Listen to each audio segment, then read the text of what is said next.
중국 춘추 전국시대의 손무가 그의 손자 손빈과 함께 3대에 걸쳐 저술한 병서. 중국에서는 조조, 우리 한국에서는 수양대군도 활용하여 재편찬했던 손자병법입니다. 손자병법을 활용해 우리 인생에 닥쳐온 위기를 기회로 바꿀 수 있는 지혜를 얻으셨으면 합니다. 군쟁 제7편 우직지계, 사치를 통해 위기를 기회로 바꿀 수 있는 지혜를 알아보려고 합니다. 우직지계, 돌아가는 것으로 직행을 삼는 계획입니다. 손자는 우직지계를 크게 두 가지로 설명하는데요. 하나는 근심을 이로움으로 삼는 이환일이, 다른 하나는 돌아감으로써 직행으로 삼는 이우이직입니다. 먼저 이환일이에 대해서 알아봅시다. 이환일이는 두 가지 개념으로 볼 수 있는데요. 첫 번째 의미는 전화이복, 즉 화를 복으로 바꾼다는 얘기입니다. 전국시대 합종책으로 육국의 재상을 겸임했던 소진은 이런 말을 했다고 합니다. 일을 잘 처리하는 사람들은 화를 바꾸어 복으로 만들고, 즉 전화이복. 실패한 것을 바꾸어 성공을 만든다. 즉 인패위공입니다. 아무리 어렵고 불행한 일이 있더라도 포기하지 않고 강인한 의지로 헤쳐나가면 근심거리를 복으로 바꿔놓을 수 있다는 말입니다. 어리석은 사람에게는 근심거리가 걸림돌이지만 현자에게는 디딤돌이 된다는 말입니다. 두 번째 의미는 근심, 위협과 도전을 오히려 발전과 도약의 기회로 삼으라는 것입니다. 언뜻 전화위복과 비슷해 보이지만 조금 차이가 있습니다. 토인비는 불멸의 저작, 역사의 연구에서 인류의 역사를 도전과 응전으로 설명하며 외부 도전에 효과적으로 응전했던 민족이나 문명은 살아남을 수 있었지만 그렇지 못한 민족이나 문명은 소멸했다고 주장했습니다. 이우이직에 대해서 살펴봅시다. 이우이직은 거리와 시간, 그리고 처세의 세 가지 방향에서 적용할 수 있습니다. 먼저 거리의 개념에서 보면 돌아가는 게 실제로 빨리 가는 길이 될 수 있음을 뜻합니다. 예를 들어 백두산이 공격 목표라고 해봅시다.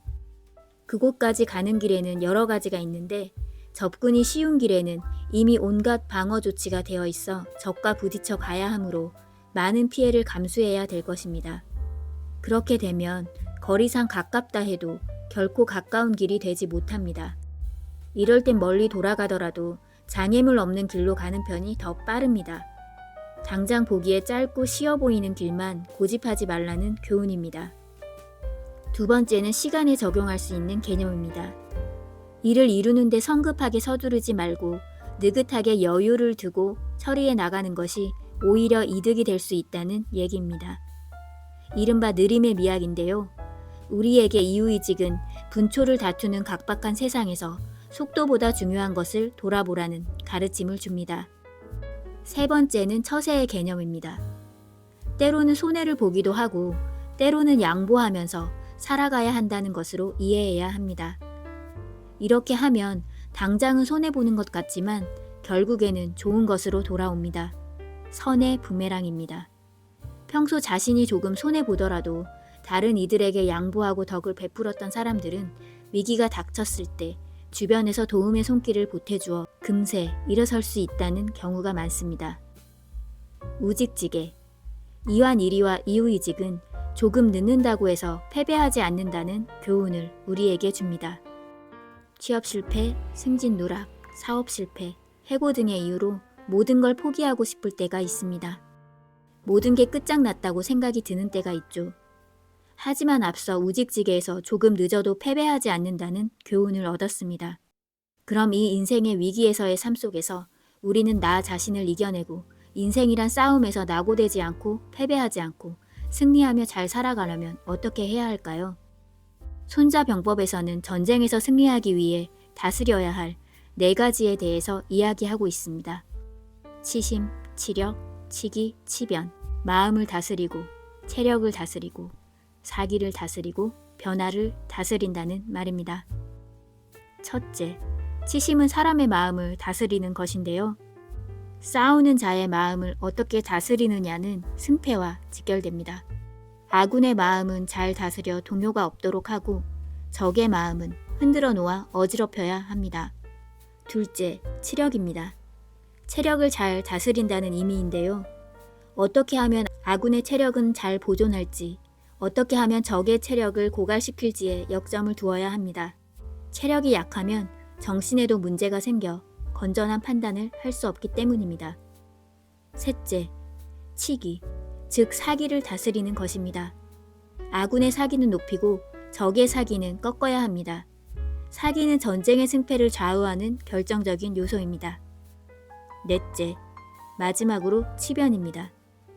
이것은 상황의 변화를 잘 다스리라는 말입니다. 전쟁에서의 상황은 언제고 변할 수 있습니다. 그때그때의 상황을 제대로 판단하여 융통성 있게 대처해야 합니다. 변화를 다스리지 못하면 그 싸움은 진 것이나 다름없습니다. 이렇게 치심, 치력, 치기, 치변을 사치라 합니다. 이 네 가지는 따로 떼어놓아 생각할 수 없을 정도로 서로 긴밀하게 연결되어 있습니다. 마음을 다스리지 못하면 나아가야 할 길을 찾지 못해 고갈됩니다. 그러면 사기가 떨어져 변화되는 상황에 적절히 대처하지도 못하게 됩니다. 중요한 것은 이 중에서도 네 가지 다스림의 시작이 모두 치심에서 비롯된다는 사실입니다. 치심에 실패하면 그 외의 것은 아무 소용이 없습니다. 그래서 위기에 처해 있을 때는 마음을 잡는 노력이 가장 급선무이고 우리의 정신건강이 가장 중요한 것입니다. 행복을 그리는 철학자 앤드류 매튜스는 다음과 같이 말했습니다. 그 무엇도 직선으로 움직이지 않는다. 어떤 목표도 좌절과 방해를 겪지 않고 이루어지는 법은 없다. 우리의 삶은 시시각각 변합니다. 탄탄대로 길만 걸을 수는 없습니다. 삶은 눈이 오고 비가 오는 등 굴곡이 있고 그 안에서 우리는 춤을 출 수 있어야 합니다. 그러기 위해서 우리는 손자병법의 우직지게, 치심, 치력, 치기, 치변, 즉 사치를 항상 명심해야겠습니다. 우직지게의 교훈처럼 우리가 겪는 위기, 실패는 끝이 아닙니다.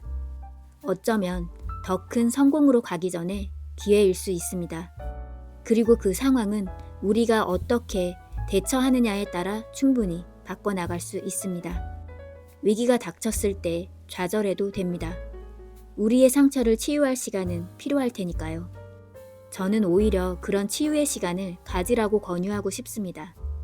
너무 한 가지에 몰두하다 보면 다른 중요한 것이 보이지 않을 때가 많습니다. 나의 마음을 정리하고 돌아올 때까지 충분히 좌절하고 치유하십시오. 그리고 사치, 치심, 치력, 치기, 치변의 지혜로 다시 일어서십시오. 예기치 않게 불행이 닥쳐와 인생이 곧 무너질 것 같은 상황이 발생했을 때 우리 자신은 나의 마음을 잘 다스리고 나의 몸 건강을 다스리고 나의 기세를 다잡고 내 삶의 변화에 잘 적응해 나가야 합니다. 특히 네 가지 다스림의 시작인 치심을 중요시해야 하는데요. 마음 건강을 잘 챙기셔야 합니다. 마음이 바로 서야 힘도 생기고 기세도 생기고 변화에 적응해 나갈 수 있습니다. 우직지게와 사치의 교훈을 발판 삼으신다면 여러분은 위기란 기회로 전화위복, 인패위공을 반드시 이루어낼 수 있습니다. 응원합니다.